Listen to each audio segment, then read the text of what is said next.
يا اخي برضو طريقه كلام اللبنانيين غير. يعني انت ممكن تقول جمله عاديه جدا، جمله عاديه انت تقولها تبقى عاديه، اللبناني يقولها تقلب حكمه على طول. مثلا انا بقول ان اكتر اكله كنت بكرهها هي الباميه، لكن لما دقتها بقت اكتر اكله بحبها هي الباميه. جمله عاديه جدا ما فيهاش حاجه. اتفرج بقى على اللبناني لما يقولها. اكتر طبخه كنت اكرهها هي الباميه، دقتها ولا اطيب اكله عند الباميه.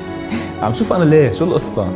طلع انه اللسان تبع الولد الصغير تيست بادز تبعه منهم مكتملين. شفت الكلام اخد شاور، الكلام بقى فيه حكمه وفيه حاجه من وراه، فاهم بقى؟ كلام مستحمي كده، مع ان عادي هو طبق باميه في الاخر بس في حكمه طلعت. يا اخي لذاذ، يا اخي طريقه كلامهم لذيذه. اللي هو انا قعدت طول حياتي فاكر ان انا اسمي صالح، لحد ما اتعاملت مع اللبناني عرفت ان انا اسمي صالح. شايف الفرق بين صالح وصالح؟ هو نفس الاسم، بس انا هنا كنت صالح وهنا بقيت صالح. انا حاسس ان انا ما عشتش قبل كده خلاص زمن ما انا كنت صالح ده مش عاجبني، انا عايز ابقى صالح.